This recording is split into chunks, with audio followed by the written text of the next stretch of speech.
الحمدللہ رب العالمین والصلاة والسلام علی سید الانبیاء والمرسلین اما بعد فاعوذ باللہ من الشیطان الرجیم بسم اللہ الرحمن الرحیم وقد قال اللہ تبارک و تعالی فی القرآن المجید والفرقان الحمید ان اللہ وملائکتہ یصلون علی النبی یا ایہا الذین آمنوا صلوا علیہ وسلموا تسلیما صدق اللہ العظیم وصدق رسولہ النبی الکریم۔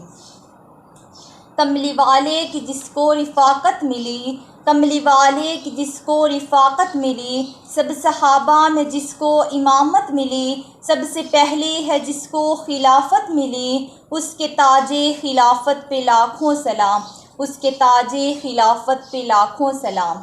صدیق اکبر رضی اللہ عنہ کو حضور صلی اللہ علیہ وآلہ وسلم نے اپنا مصلی عطا فرمایا۔ صدیق اکبر کو حضور صلی اللہ علیہ وآلہ وسلم نے اپنے صحابہ کا امام بنایا۔ اور یہ بھی یاد رکھنا کہ صدیق اکبر کو یہ جو مصلی ملا ہے نا، یہ اتفاقاً نہیں ملا کہ صدیق اکبر کھڑے ہیں اور امام بن گئے، اس میں حکمت ہے۔ ابو داؤد میں حدیث موجود ہے کہ حضور صلی اللہ علیہ وآلہ وسلم ہمیشہ فرماتے کہ نماز پڑھا دی جائے۔ حضرت ابوبکر صدیق نماز پڑھا دیتے۔ ایک دن حضور صلی اللہ علیہ وآلہ وسلم نے فرمایا نماز پڑھا دی جائے۔ صحابہ اکرام نے دیکھا کہ ابوبکر موجود نہیں ہے۔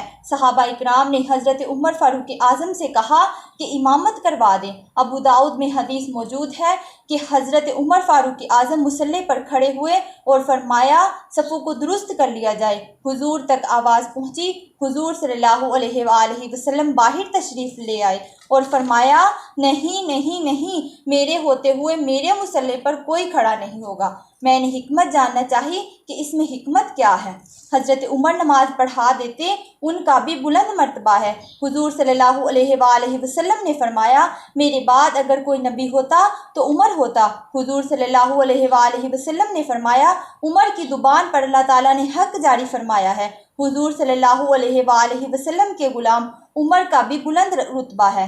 میں نے جان لیا کہ رسول صلی اللہ علیہ وآلہ وسلم نے صدیق اکبر کو مصلی امامت کیوں عطا فرمایا، اور فرمایا میرے ہوتے ہوئے اس مصلی پر ابوبکر کے سوا کوئی کھڑا نہیں ہوگا۔ میں اس سے یہ سمجھی کہ جب معراج کی رات اللہ تعالیٰ نے سب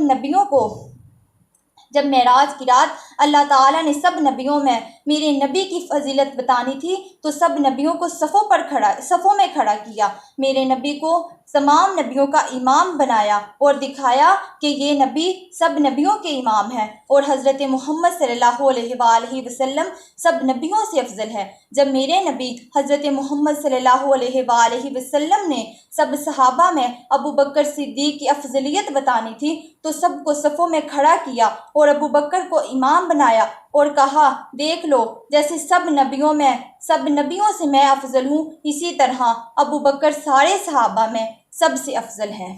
شاعر نے کیا خوب کہا ہے، افضل الخلق بعد الرسل یہ ہے، افضل الخلق بعد الرسل یہ ہے، ثانی اثنین ہجرت پہ لاکھوں سلام۔